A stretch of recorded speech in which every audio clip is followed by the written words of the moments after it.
안녕하세요. 제 나이 60 중반의 팔팔한 할머니입니다. 세상이 이렇게 발전하여 살기 좋아졌는데도 저는 항상 남들보다 뒤처져서 그걸 제대로 누리지 못하고 따라가지도 못한 채 살아왔었는데요. 오히려 미련하고 답답하였던 젊은 적보다 나이 들면서 배우게 된 것도 많고 또한 깨우치게 된 것도 많은 것 같아요. 어찌 보면 주위를 넓게 둘러보았을 때 충분히 있을 법한 일이기도 하지만 달리 보면 정말 기가 막히고 코가 막히는 일, 그런 이야기가 될 수 있는 게 바로 제가 적으려는 이야기일 겁니다. 60년대, 70년대, 그때 다들 함께 못 살아도 오고 가는 정이 있었고 또 그 시절만의 추억과 낭만이 있었던 시기였죠.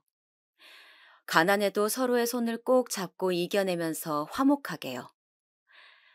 그러나 제가 태어나고 자란 저희 집은 아주 환경이 좋지 못했습니다. 비단 가난하다는 것에 그치지 않고 여러모로 불우하였어요. 도대체 왜 그러셨는가를 나이가 지극히 먹어서도 이해할 수 없는 아버지. 지독하게도 당신의 자식들을 못살게 굴고 험한 말을 내뱉고 거침없이 발길질을 해대셨던 분입니다.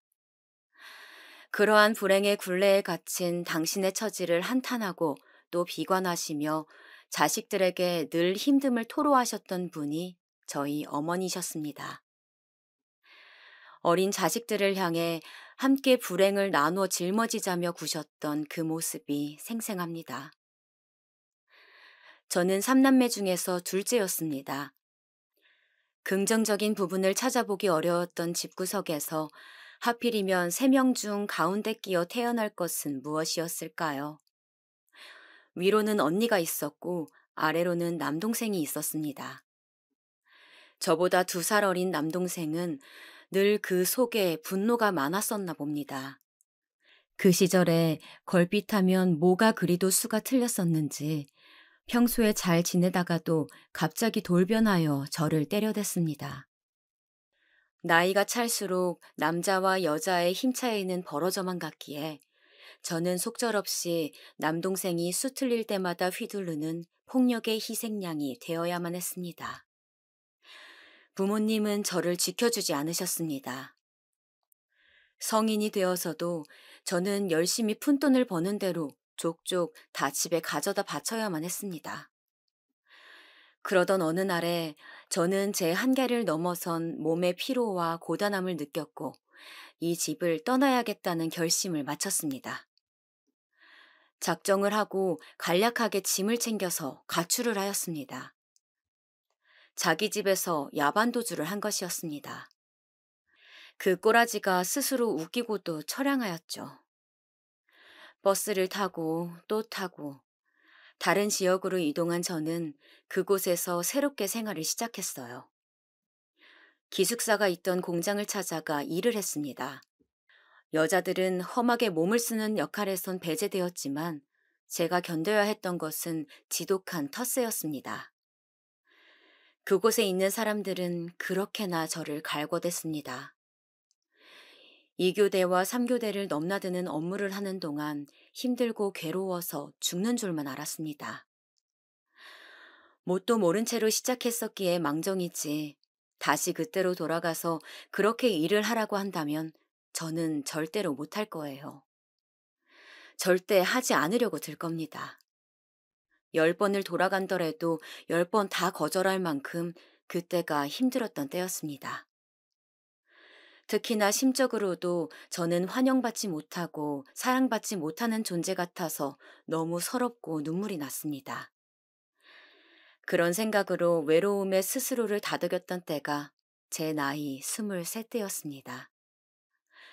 그때는 그때로 이미 세상을 다 보고 배운 것 마냥 굴었습니다. 그것이 세상의 전부인 것 마냥 생각을 했었어요. 그러니 이미 좌절을 마친 채로 반쯤 포기하고 있었어요.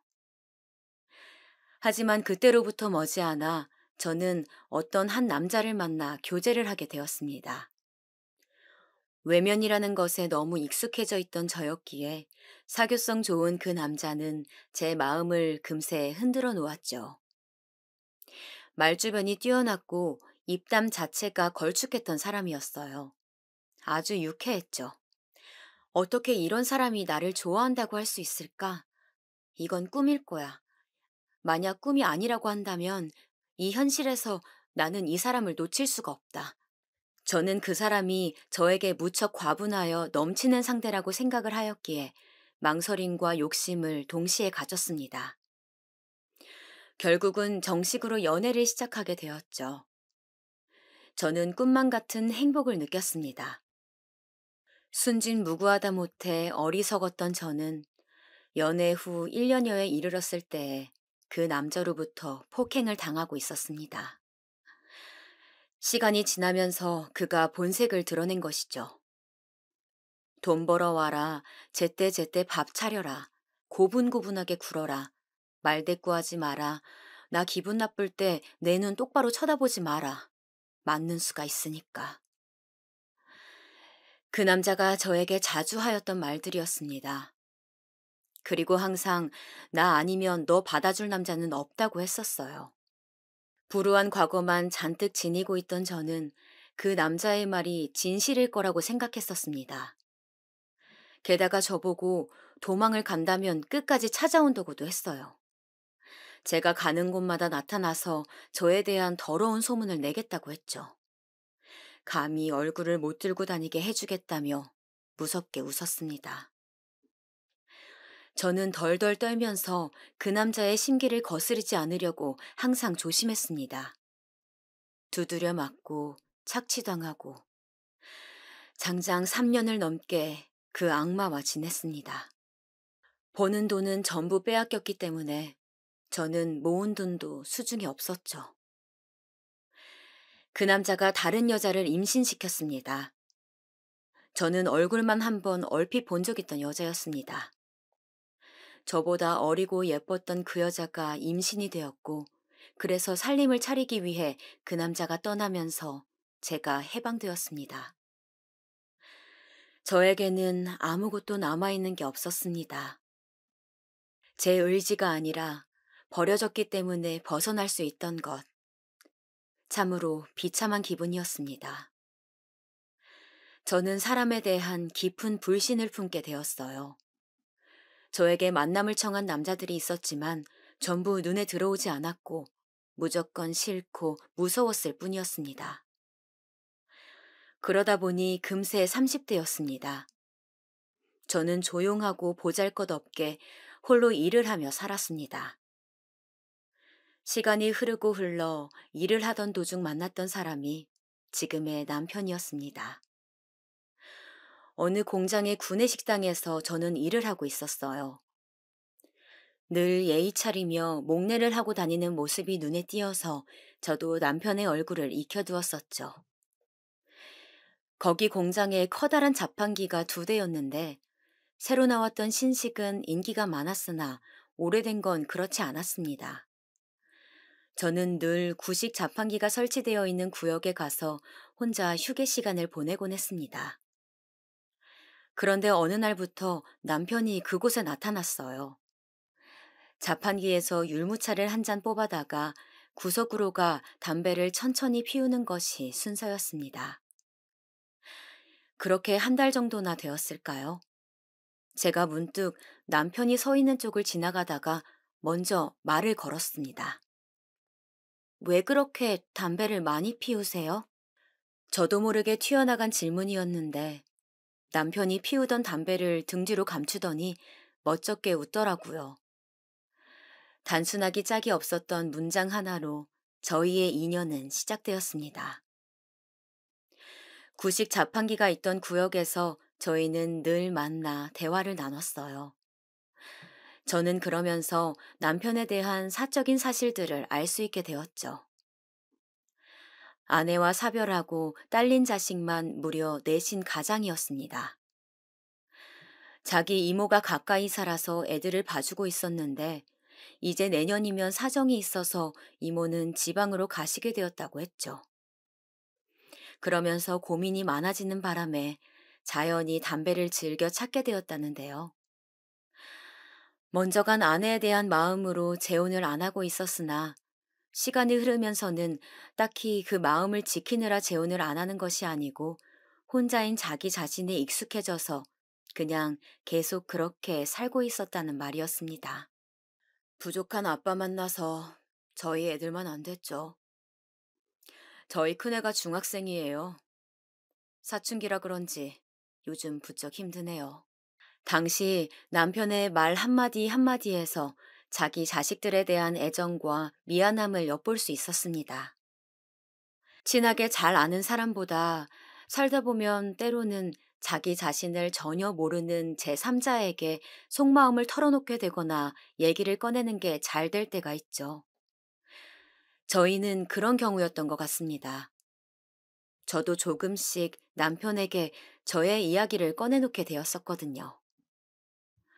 어렸을 때의 일화부터 질 나쁜 남자에게 잘못 걸렸었던 사연까지 제 얘기에 때로는 슬픈 표정을 짓고 때로는 크게 분노하는 남편을 보면서 저는 고마움을 느꼈습니다.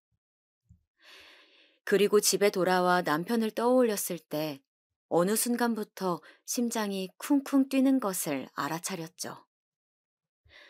저는 저도 모르는 사이에 남편이라는 사람을 제 마음에 담고 있었던 거예요. 그런데 그것은 놀랍게도 남편 역시 마찬가지였습니다. 저와 만날 생각을 하면 고된 업무가 주어진 날에도 싱글벙글 웃음이 났을 때부터 자기 감정을 알아차리고 있었대요. 하지만 자기는 나이도 5살이나 많고 애는 넷씩이나 딸렸으니 되도록이면 감정을 정리하려고 했던 참이라고 말했죠. 저는 남편의 손을 꼭 잡아주었습니다. 그것으로 제 의지와 답을 전달하였어요. 저희는 연인인 듯 친구인 듯 그렇게 1년을 넘도록 지냈습니다. 점점 애들하고도 안면을 텄고 남편 혼자서는 집안일을 끌어가는 게 벅차졌어요. 그래서 저희는 본격적으로 함께하는 것을 다짐하였습니다. 남편의 집으로 들어가 같이 살기 시작하였고 그 집은 이제 저의 집도 되었어요. 애들한테 좋은 엄마, 좋은 부모를 보여주고 싶었습니다. 그것이 저의 꿈이기도 했어요. 제가 드디어 결혼이라는 것을 하게 되었다며 연락을 하고 찾아간 저희 집, 친정. 어느새 많이 연로하신 부모님은 눈을 빛내며 저에게 물으셨죠. 어떤 남자냐고 말이에요. 제가 형편은 넉넉하지 않은 데다가 애만 내딸린 남자라고 하니까 금세 실망감이 가득한 눈빛으로 저를 쳐다보셨습니다. 설마 꼴사납게 식은 안 올릴 거지? 어머니에게 저는 대답하지 않았습니다. 세월이 흘러도 변함없이 저를 아프게 하는 저희 집. 더더욱 저를 엄마로 맞이하게 된 애들에게 좋은 가정 환경을 만들어주겠다는 결심이 굳게 섰어요. 가시밭길일 것이 뻔했지만 저는 그렇다고 하여도 가족이란 울타리 안에서 살아가는 것을 원했습니다. 외로움, 고독보다는 나았으니까요. 넷이나 되는 애들, 딸 셋에 아들 하나 조합이었습니다. 첫째 딸은 집에서 왕으로 군림하고 있었고요. 둘째, 셋째인 쌍둥이는 서로 나를 세워대며 사이가 좋지 않으면서도 둘이 똘똘 뭉쳐 다녔습니다. 넷째 막내 아들은 첫째에게 꼼짝 못하고 무서워했지요. 저보다도 첫째의 눈치를 더 살피더라고요. 혼인신고를 마치고 정식으로 부부가 되었을 때 애들 나이가 첫째 고1, 둘째 셋째가 중2, 넷째가 초등학교 5학년이었습니다. 저는 딱 40이 되던 해였고요. 커갈수록 돈 들어갈 구석도 다양해지는 애들을 위해 저는 돈을 더 벌어야 할 필요성을 느꼈습니다. 경력을 살려서 돈을 더 많이 주는 일자리를 찾아갔어요.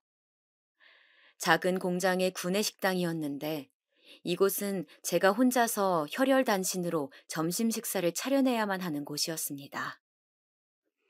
식단도 제가 짰고 심지어 장도 제가 봐왔습니다. 다양한 국적의 사람들이 일을 하고 있었기에 까다롭기도 한 곳이었죠. 필리핀, 우즈베키스탄, 네팔, 말레이시아. 정말 별별 나라에서 일하러 왔더군요. 그러니까 입맛도 제각각이었죠. 상주하고 있는 터줏대감 아주머니 직원들도 특히 저를 힘들게 했고요. 간이 어떻다, 메뉴가 어떻다, 이건 이렇게 하면 안 된다 등등 잔소리와 간섭이 끝도 없었습니다. 제가 고난이었던 순간들을 꾹 참고 인내하며 견뎌낼 수 있었던 건 4명의 애들을 위해서였어요. 넷이나 되는 애들. 되도록이면 부족함을 적게 느끼면서 지낼 수 있게 해주고 싶은 바람이었습니다. 그런데 언제 한번 우연히 듣게 된 것이 있었는데 쌍둥이들이 자기들끼리 말장난을 하고 있더라고요. 시시덕거리면서요. 야, 걔, 둘째가 외치면 셋째가 웃으면서 뭐? 라고 반응했습니다. 저는 그래서 누군가를 칭하는 개를 부르면 뭐랑 비슷한 발음인 뭐라고 대답을 하는 줄만 알았어요. 볼 때마다 그렇게 여겼죠. 그런데 나중에 알고 봤더니 계모라는 단어로 자기들끼리 은어처럼 그렇게 말장난을 만들어서 비웃고 있었던 거였습니다. 물론 계모는 저를 말하는 것이었고요.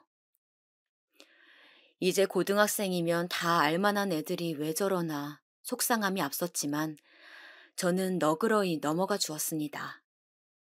애들이 냈다 어딘가 저를 미묘한 태도로 대하고 있다는 것을 당연히 진작 알고 있었기 때문이에요. 차라리 한 명이나 두 명이었으면 나았을 텐데 4시간이나 되니까 자기들끼리 뭉쳐서 저에게 의도적으로 거리를 두는 것이 힘이 들었습니다. 대학에 들어간 첫째의 입학금과 등록금. 당연하다는 듯이 요구하기에 남편이랑 제가 부담해 주었고요. 그 후로도 졸업까지 등록금을 부담하는 것은 저희의 몫이었습니다. 아르바이트를 해서 생활비를 스스로 충당한다는 것으로 첫째는 자기가 엄청 대단한 일을 하고 있다고 말을 하더군요. 자기가 효녀라고 하는데 그 앞에서 무어라 따로 말은 못하겠고 자식 대학 등록금 내주는 건 부모로서 응당해야 하는 도리인 거구나 이렇게만 생각하고 말았었네요. 동시에 대학에 진학한 쌍둥이 둘째, 셋째에게는 한 번에 2배로 돈이 들어갔습니다. 진짜 자식 뒷바라지 하면서 들어가는 돈이 장난이 아니더라고요. 사회 초년생인 첫째는 자기 어린 동생들에게 내어줄 돈이 한 푼도 없다고 말하였고, 막내 넷째의 대학 입학도 남편이랑 제가 다 지원해 주었습니다. 4명 대학 보내고 졸업시키는 데만 거의 2억 가까이가 들었습니다. 허리가 휘어서 달아 없어질 지경이었죠. 남편이 저에게 참 미안해 했어요. 그리고 많이 고마워했고요. 저는 저의 수고를 알아주는 남편이 있어서 다행이었고 또 그것으로 된 것이었습니다. 남편이 나의 남편인 이상 애들은 나의 자식들이었으니까요. 비록 금전적인 것뿐만 아니라 감정적으로도 크게 속상한 일들이 많았으나 제 자신이 애들의 엄마라고 여긴다면 못 이겨낼 것도 아니었습니다. 그렇게 생각하며 견뎠습니다.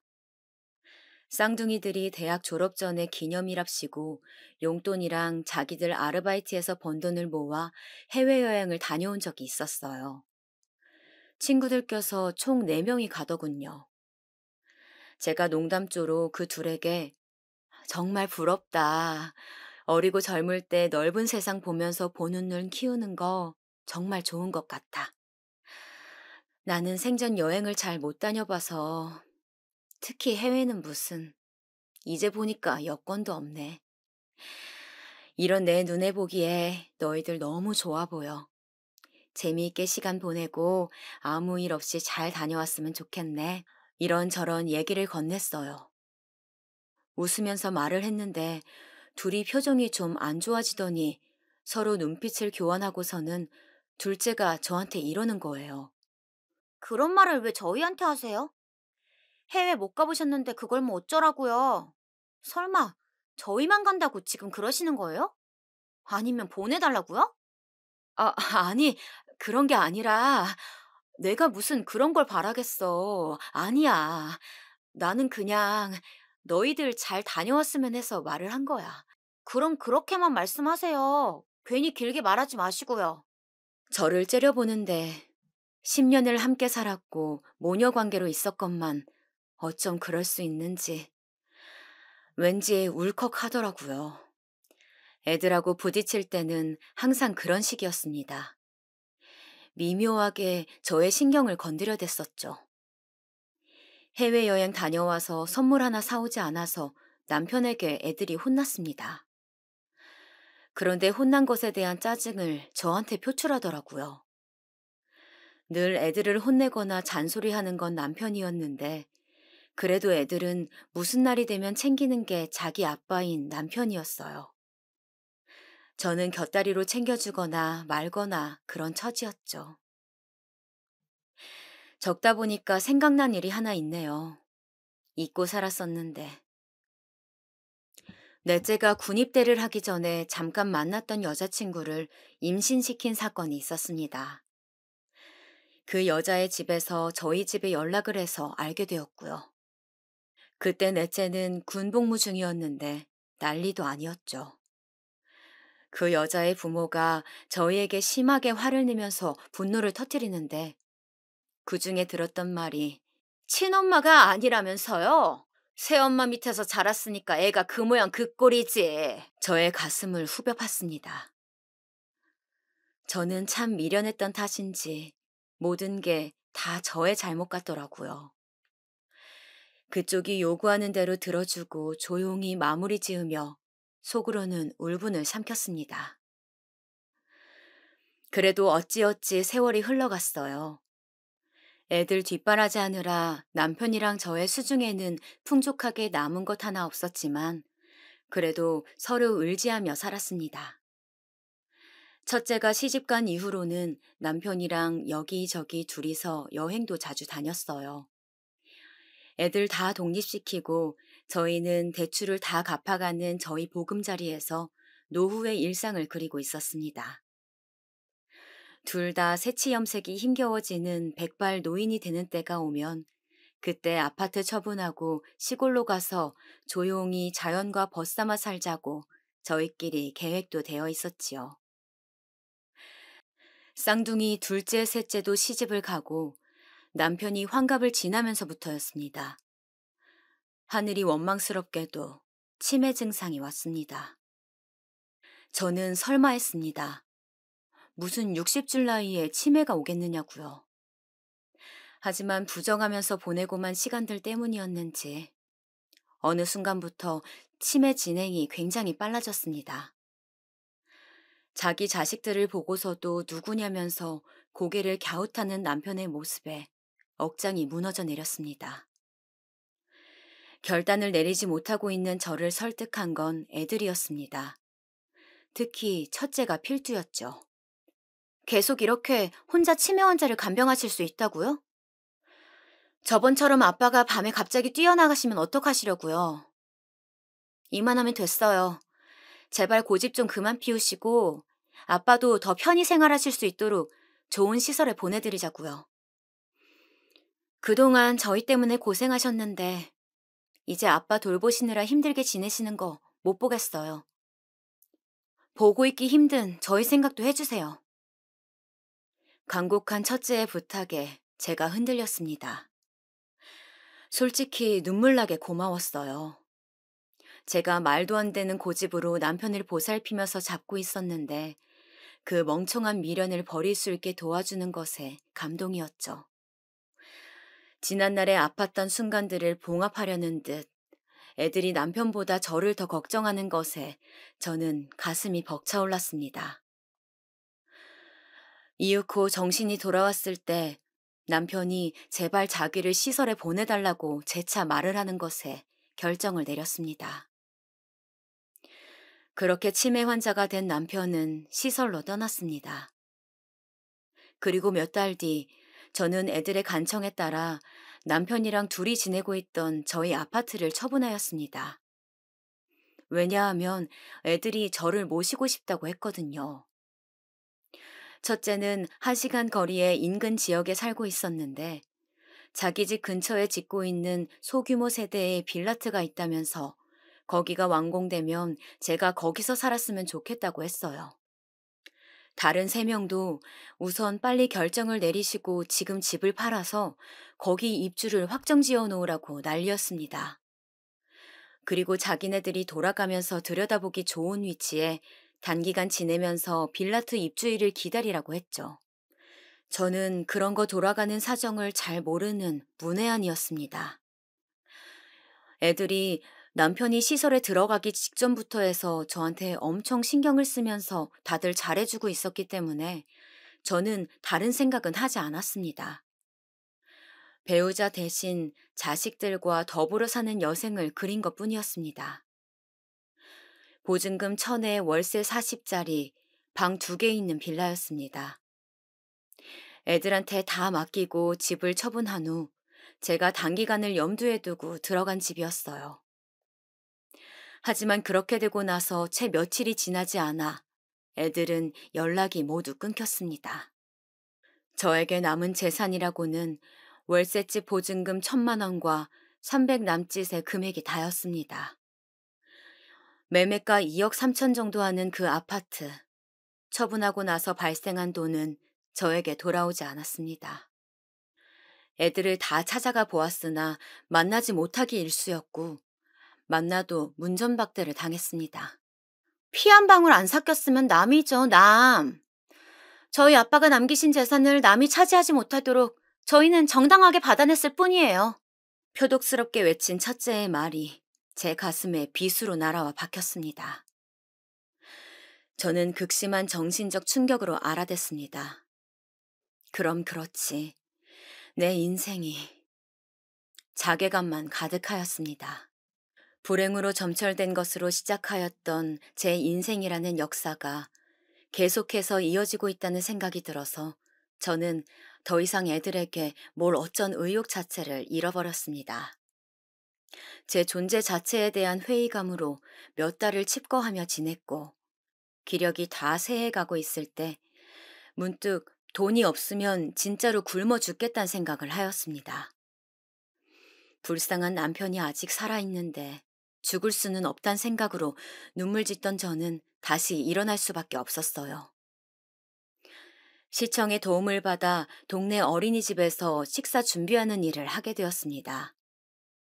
저보다 7살 많은 형님이 보조로 계셨고요. 보조 담당이면서도 자꾸 잔소리와 참견을 일삼으셔서 저의 전임자가 못 버티고 그만두셨던 거라고 원장님께 들었습니다.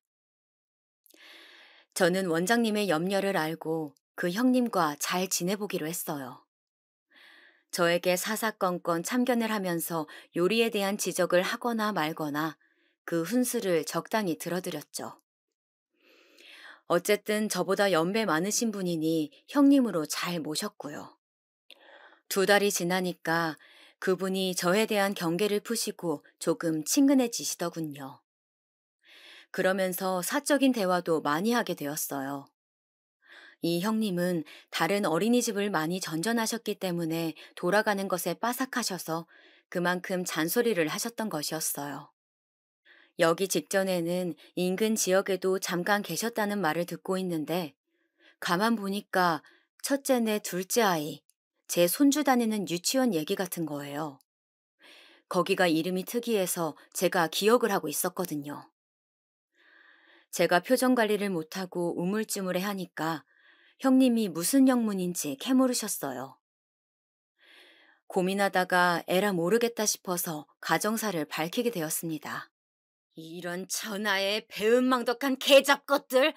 형님은 세상에 뭐 그런 일이 다 있냐면서 주말 드라마에 나오는 악랄한 것들만큼이나 얄밉다고 난리셨습니다. 어떻게 하면 자기 엄마한테 그럴 수가 있냐면서 한숨과 함께 고개를 저으셨죠. 제가 엄마일까요?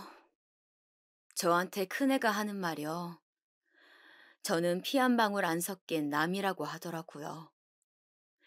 25년의 세월을 보냈어도 피가 안 섞인 건 맞으니까 할 말이 없었어요. 그려, 피 한 방울 안 섞인 남이니까 자비 베풀지 말고 홍군형을 내줘야지. 나 답답해서 이렇게 당하는 꼴 절대로 못 봐. 형님이 길길이 날뛰시면서 저에게 복수를 해야 한다며 자꾸 그러시는 거예요. 제가 무슨 그런 능력이 되냐며 고개를 가로저었는데 요즘 애기 엄마들은 정보망이 빨라서 소문에 민감하니까 유치원을 이용해서 첫째한테 한 방 먹이라고 형님이 술을 내주셨습니다. 허무맹랑한 것 같아서 그저 웃고 말았던 저는 그날 밤까지 잠을 못 이루고 뒤척였습니다. 아니, 가만히 생각해 보니까요. 이상하게 그게 될 것도 같은 거예요. 형님의 말이 엄청난 힌트가 되었거든요.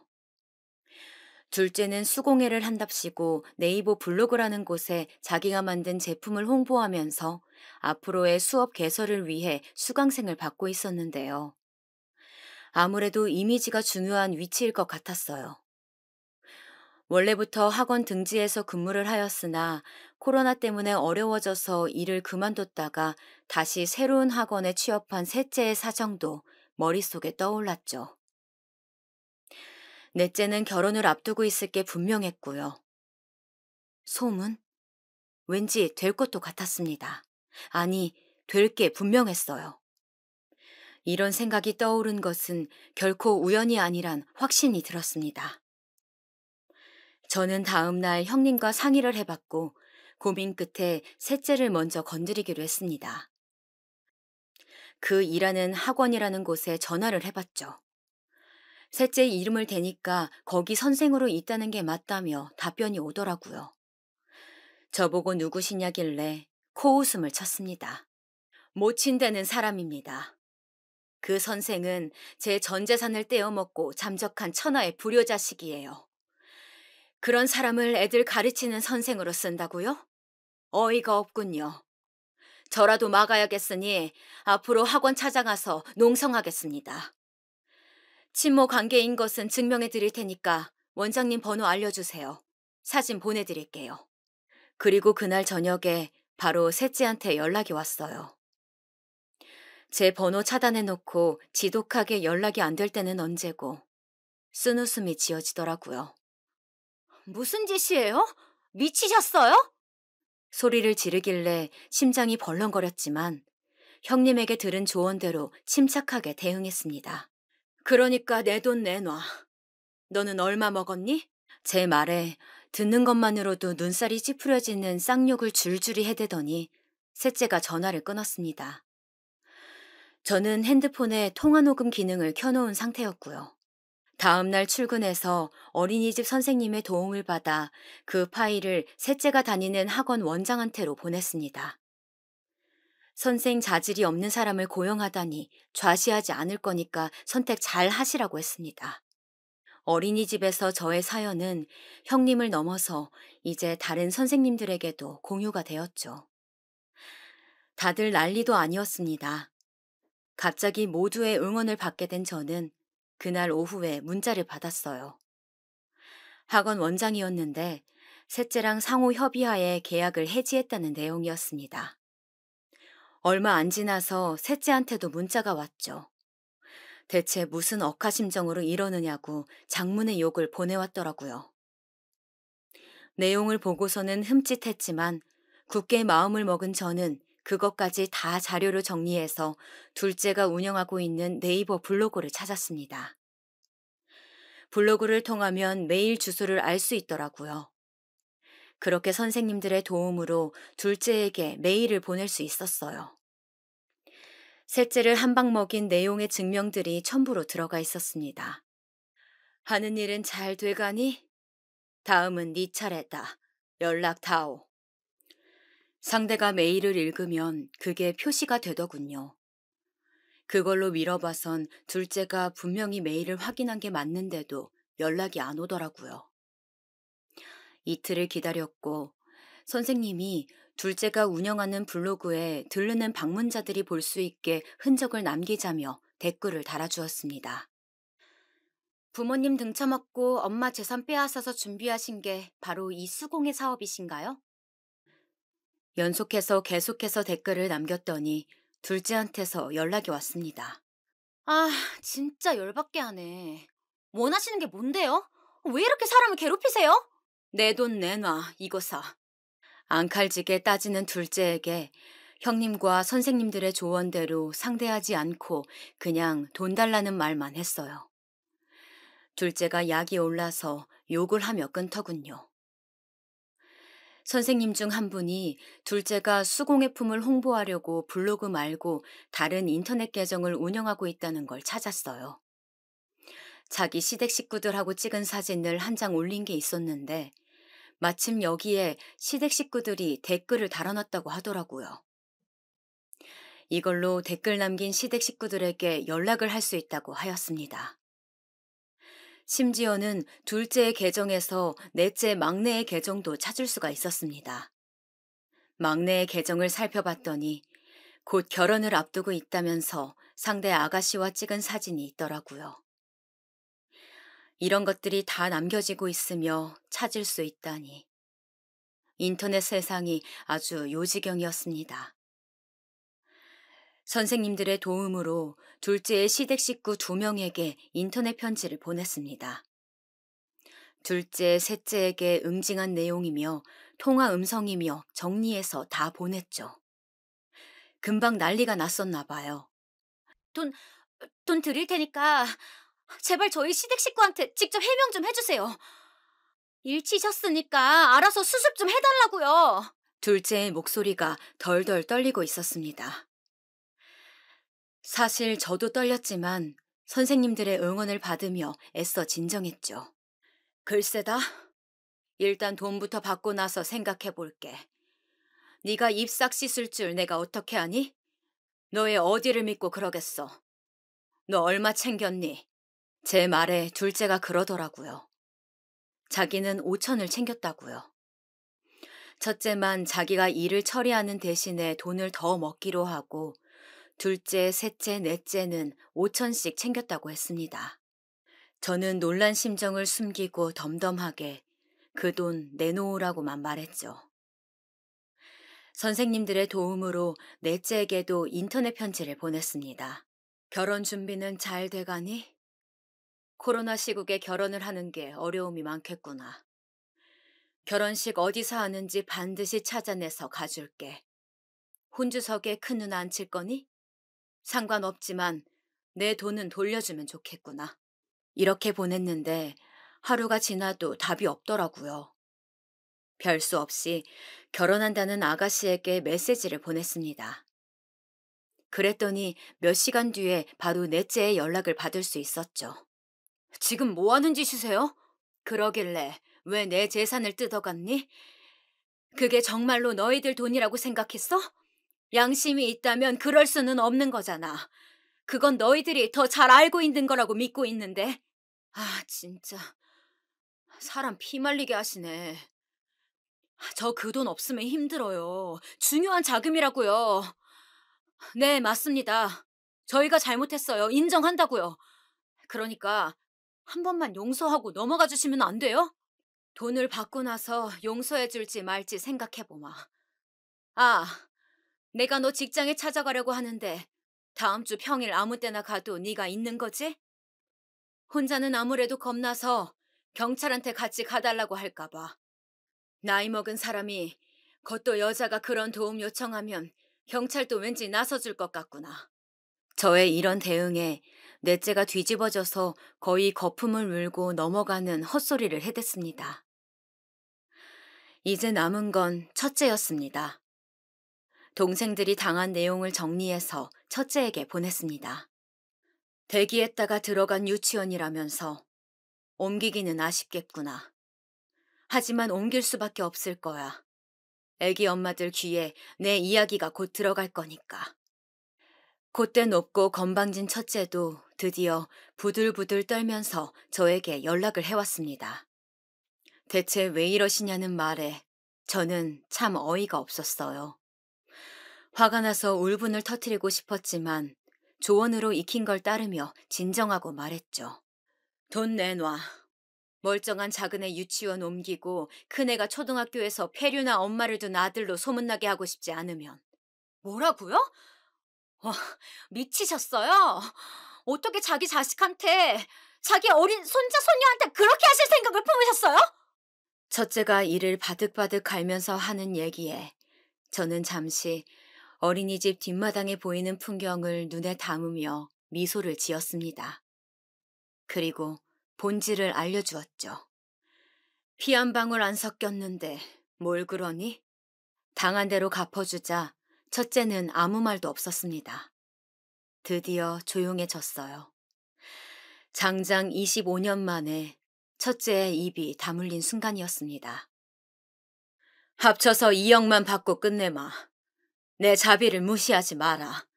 나 거릴 것 없어. 내 모든 것을 걸고 너희 내 남매 갈갈이 찢어버릴 수도 있어. 반드시 끝장을 낼 거거든.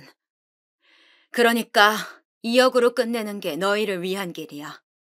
이번 달 말일까지 기다리마. 저의 최후 통첩에 자기들끼리 아마 난리가 났었겠죠. 하루 지나고 나서부터 아주 돌아가면서 이것들이 저에게 연락을 하더라고요. 누가 더 잘못한 거고 자기는 애초부터 가담할 의사가 없었고 나는 지금도 결백한데 한 명이 협조를 안 하는 거다 등등 헛소리들이 가관이었습니다. 결국은 말일을 하루 앞두고 저는 돈을 받았습니다. 2억이었습니다. 첫째가 입금을 해주었어요. 저를 향한 추가적인 말은 없었고 저 역시 마찬가지였습니다. 이미 파탄으로 끝을 본 관계였으니까요. 그 돈으로는 원래 살던 아파트 값에도 못 미치는 것 아니냐며 어린이집 식구들이 성화였지만 저는 만족하고 있었습니다. 불행하다고만 여겼던 저의 인생에 돌아보면 괜찮은 순간들이 있었고 또 이렇게 헤쳐나갈 수 있는 것을 깨달았으니까요. 값진 교훈을 얻은 대가로는 충분히 지불할 수 있는 손실이었습니다. 저에게 처음 생각과 용기를 불어넣어준 형님에게 감사했고 자기 일 마냥 발벗고 나서주면서 함께 머리 싸매고 여러 방법을 찾아준 선생님들에게도 감사했습니다. 정말 소중한 인연들이었어요. 저는 단기 계약이었던 월세집이 금세 만료되어 이사를 가게 되었습니다. 마당발이신 어린이집 원장님의 도움으로 좋은 전세를 구할 수 있었어요. 원장님 지인 중 한 분이 자기 아들 부부 살게 하려고 마련했던 신혼집을 새놓을 계획이셨더라고요. 아들 부부가 사업 때문에 제주도에 눌러 살게 되면서 내린 결정이었다는데 원장님으로부터 제 이야기를 들으시고는 전세가를 정말 저렴하게 해주셨어요. 저는 지난주에 남편을 만나고 왔습니다.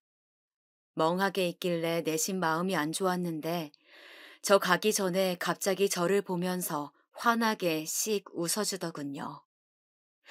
제가 놀랍고 반가워서 손을 잡아주니까 저를 향해 천천히 고개를 끄덕거려 주기까지 했어요. 저는 갑자기 눈물이 나올 것 같아서 이만 가려고 했던 것을 철회하고 다시 앉아서 남편에게 애들과 있었던 이야기를 다 해주었습니다.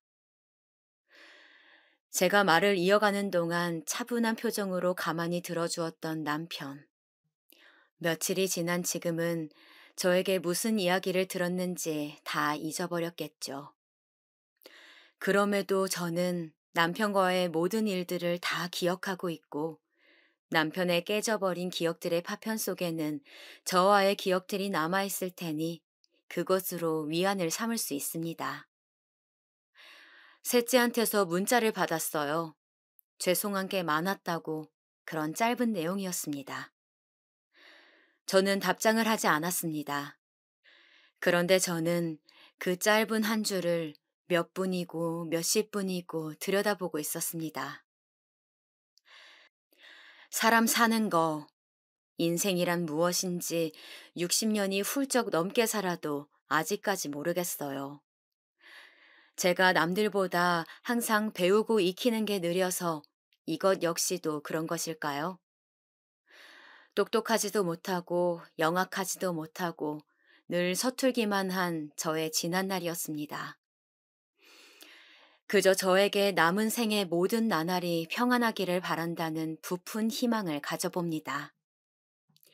그리고 마지막으로 제가 괴로운 공경에 처했을 때 다시 일어나게 하시고 필요한 인연들을 만나 도움을 받게 하신 것은 하느님이 하신 것만 같습니다. 그러지 않고서야 악독함으로 마음을 똘똘 먹고 불의를 행했던 애들이 비록 저의 꾀에 넘어간 것이긴 했어도 돈을 순순히 다시 내어줄 수 있었을까 싶어요.